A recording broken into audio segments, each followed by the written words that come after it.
Oh, hello everyone. My name is Dylan Aferos Yusuf, but my friends call me Dylan, and I am so excited to talk to you today about something really important, leadership. You know, sometimes we think leaders are just grown-ups in fancy suits, or maybe captain of the sports team, or captain of the class. But I believe something different.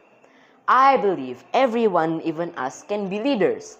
And more importantly, I believe leadership is about bringing people together. Think about building a bridge. A bridge doesn't just appear, right? It takes many people working together, each with their own skills to make it strong. That's what leadership is like. It's about building bridges between people. Now, how do leaders do this? First, they listen. They listen to everyone's ideas, even the quiet ones. They understand that every person has something very special to offer. When we listen to each other, we feel valued and understood. Next, leaders encourage. They see the best in everyone and help them shine. Imagine a puzzle. Each piece is different, but they all fit together to form a beautiful picture. Leaders help us find our place in a puzzle and encourage us to do our best. And most importantly, leaders work together. They don't just tell us what to do, they join in, they help, they show us that teamwork makes everything better. Think about the time you worked with your friends on a project. Didn't it feel great when you all achieved something together? That is the power of teamwork. When we have leaders who listen, encourage, and work together, something amazing happens. We start to understand and respect each other, even when we're different.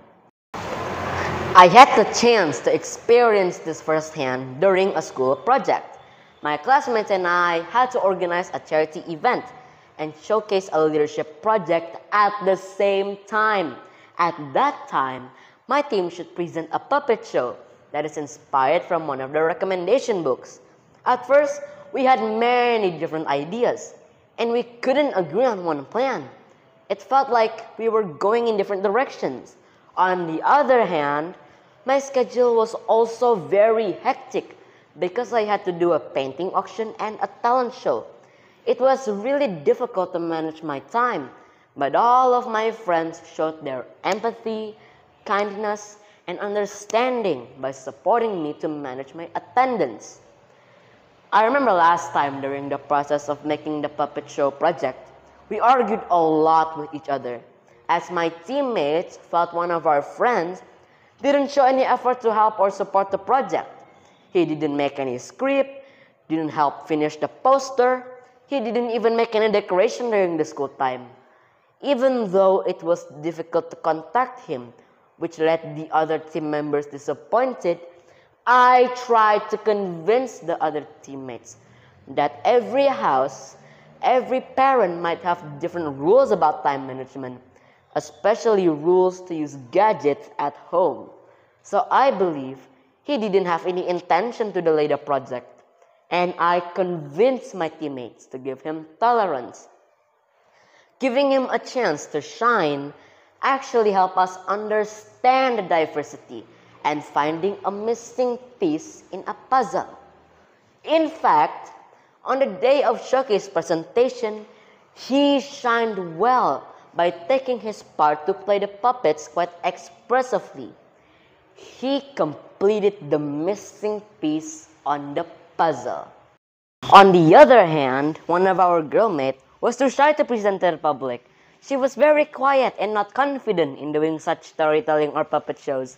However, I motivated her to reveal her potential to make a poster, while the other team members and I did the other task. I have encouraged the team to focus on our goal and respect each other. Each of us is unique and has our own abilities to complete the school project. Finally, we all realize that every person has their own unique capability, their own unique talent, unique skill, motivating them to listen and respect each other, helping others to shine, and letting them take part of the puzzle by effective communication made our projects succeed. Supporting others to take part using their unique talent and skill actually helped us achieve our goal. The most important thing was achieving our final goal, completing the project as planned. I did my best to encourage my teammates to listen to one another and show empathy throughout the process. In the end, I was able to attend and contribute to all the events and school projects because each team member understood their role in the team like pieces of a puzzle, working together with collaboration, tolerance, and mutual support. Thanks to everyone's efforts, the charity event, painting auction, talent show, puppet show were all a huge success. We felt truly proud and happy to celebrate those achievements together. When leaders build trust and cohesion in a school or community, they foster an environment where people feel valued, connected, and motivated to collaborate. This can be achieved through open communication, fairness, inclusivity, and teamwork. A cohesive school or community feels like a strong, supportive family where everyone plays a role in contributing to success and well-being. Remember, leadership isn't about being bossy or having all the answers. It's about being kind, helpful, understanding. It's about building bridges with effective communication, not building walls. So let us all try to be leaders in our way. Let's listen to our friends, encourage them to do their best, and work together to make our classroom, our school, our community a better place. Because when we lead together, we can achieve anything. Leaders are made, not born. Leaders share vision with effective communication. Leaders build trust and promote collaboration. A good leader values diversity and resolve conflict, leading by example and having good empathy. In a sense, leadership unites people by creating a sense of shared purpose, belongings, and trust. Make people work together effectively towards common goals. Once again, I believe everyone can be a leader. You can be a leader. Remember, one man makes a difference, but a team can make America!